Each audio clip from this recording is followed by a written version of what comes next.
What is moving you should actually move me.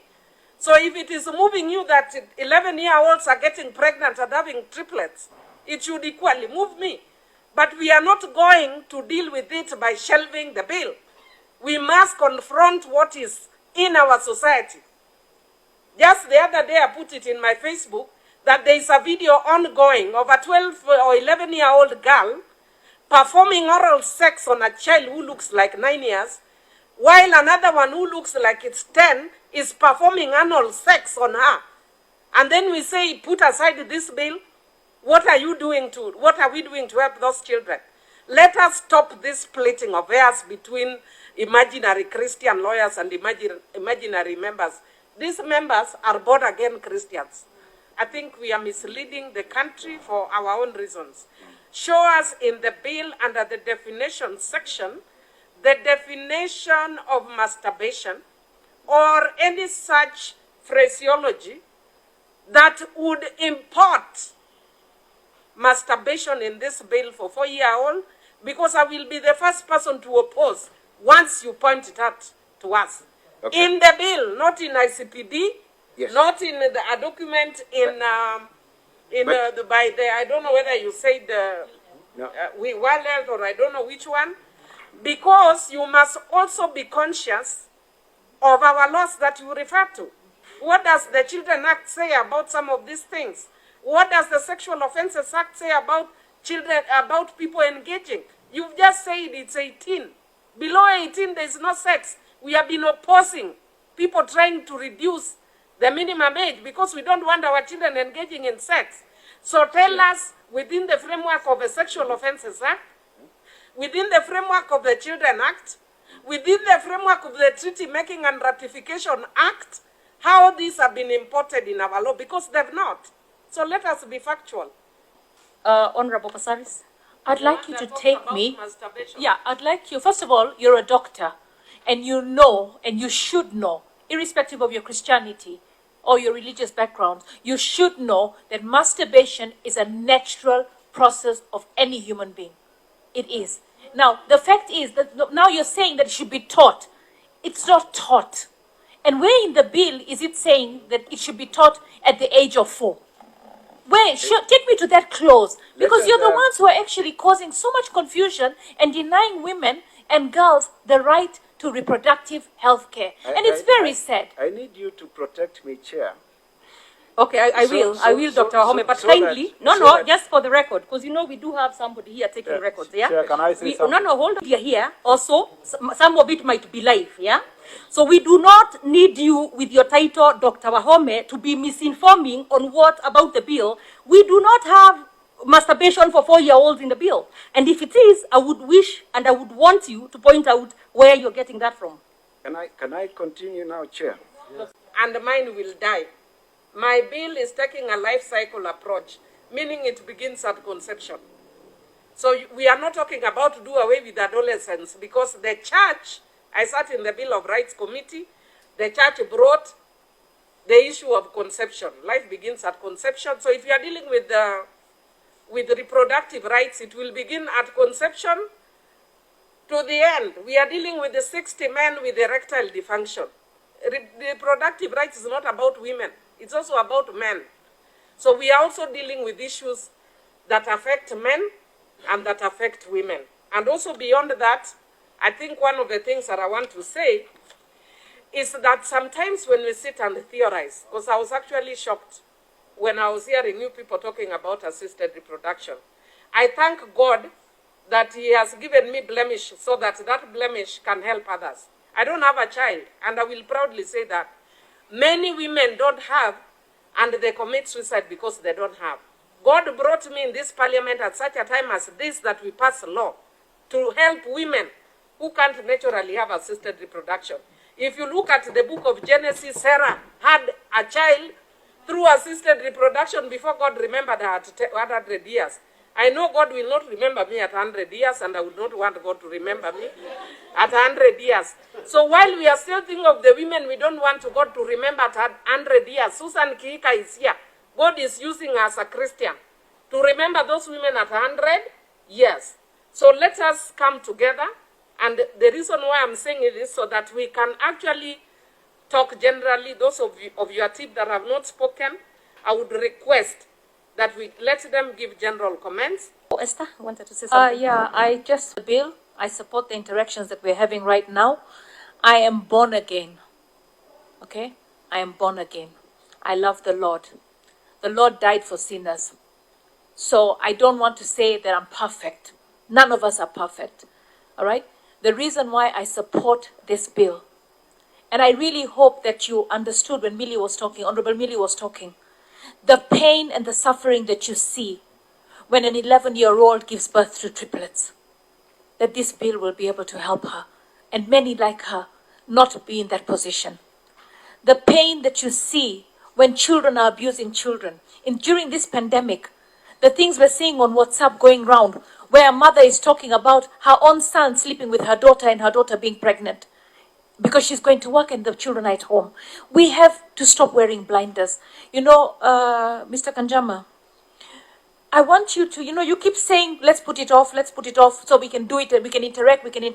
Can I tell you, the interactions you had with Judy Sajeni in the last parliament, no, you didn't come back and say, this is what we feel we should do for our children. This is what we feel we should do for our society. This bill is not about being shelved right now. As Millie said, she's got another one. It's about us putting our heads together as quickly as possible to make sure that we safeguard the rights of women, children, boys, men in our society. It's not talking about eroding our values. Kanjama, you keep talking about values, our values against their values. Let me tell you, values are values. The UK, Europe, America, everywhere in the world, Africa, everywhere has values. Our values are not unique. The set of values of family are there for everyone. I grew up with values. My great-great-grandmother, who never knew Christianity, because it had not come at that time, she had a set of values too.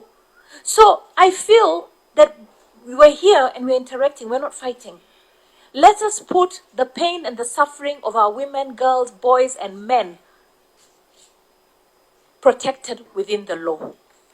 And the law cannot wait sometimes. It cannot wait. It didn't serve that 11-year-old girl. And the many children that are getting defiled every day, right? The many women that are getting, botched abortions. There's so many things. When I saw you're calling the bill the abortion bill, I was wondering, where's this abortion bill? I don't even know about an abortion bill. We've even branded the bill with something so negative. I know right now, we're being accused that we have donors and donors and donors, and we're talking to donors. Let me tell you, I feel it's the same on the other side, that right now you need to tell the donors, oh, the bill has been shelved, we've won the war. No. At the end of the war, the battle is to protect our children, our women, our boys, our men. Okay? And our set of values and our Christianity, our spirituality, everything. So let's Susan, I don't know if I look like you, but I tell you, I just drove into Parliament and saw people placarding against me, and I was wondering what is going on, And social media can be used to destroy a lot of things, including that which is good. This bill, together, the way we're interacting right now, will be the best thing. And I love the fact that Kanjama is a lawyer. Millie gave you a challenge. Give us the terms that you want us to use. Give us those legal terms that you want us to use. Okay, so that we can actually do something right. Because to say, put it off, that should not be the dream that we should have. The dream that we should have is laws to protect our children, our women, our men, our boys, laws to protect our society and to protect our values. But the thing is, let's do this. Let's do this. Let's not put any ideas that there's a chance that we can shelve this bill. Because if you shelve this one, Millie is waiting with another one. Yeah. And for the record, I'm born again and I love the Lord. Thank you, Honorable Esther. And Senator is doing is actually showing you what this process is about. Because he's disagreeing with us by actually agreeing with us. Because he's saying he's disagreeing in principle, but I'm sure that Susan Kika has read, Senator has read, there's nothing you disagree. Is there something there that you would want to disagree with? That we are telling children not to have sex? You disagree with that? What are you agreeing with? You are agreeing with children having sex. So I think we need to also be clear what we are opposing. And I am standing because I think why I was actually being sometimes a bit too hard, that we theorize. And I want to tell you why I'm saying we are theorizing. And I thank God for putting me here at this place at such a time as this, and for appearing as a mental case, and I'm glad. The reason why is because I am able to say things which other women can't say. I was an early bloomer. At 11 years, I started having my periods. Right up to the time when I went for surgery in New York, when the government of Kenya didn't know how to deal with me, we'd be sitting here and I would suddenly be in a pool of blood from 11 years. What did anybody do to me? Nothing. What did I as an 11-year-old know how to do with it? Nothing. And I would be off school for 7 days in a pool of blood. While we are theorizing that girls don't need. I was an adolescent at 11, up to 18 years, in a pool of blood, every month. And every time I went into hospital, especially by the time I went into university, raised in Christian standards, not sexually active, every month I was told I've aborted. Who will protect my voice to not be declared a person who is aborting because I am only going through what every other woman is suffering from? I have a grandchild who is going through the same process right now. She's lucky she has me. I went through that. I am able to guide her through. It should not be accidental. We must protect by law so that a child who is 11 years in Remba Island in my constituency knows what to do, because there is a health institution that can deal and can diagnose early that she has fibroids, which stopped me from having children. So now I'm bringing assisted reproduction, which we are theorizing that we don't need those children because it's ungodly. Please, let us be realistic about the realities that women and men face in this country. And I want to encourage you, my brother, read what you are saying we should delete. It is actually what is protecting the children. And that is why I'm going back to Susan. Let us meet. And it will not be a one-day meeting, I can assure you. It will be up to 4 days. We will tear, and you might be shocked after the meeting. We might actually come up with a totally new bill. If you convince us, we might come up with a new bill. If you don't convince us, we will amend.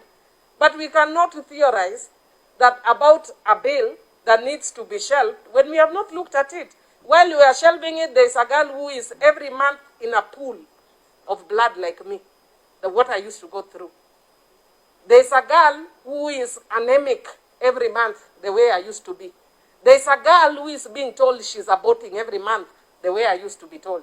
Let us deal with reproductive health care issues as Christians, as parliamentarians, so that we can protect our girls. And much more so now, when we have kids that are also being parented online by people we don't know, TikTok, I don't know what, telling them things. You are teaching your children this, they are telling them this. The law will help us.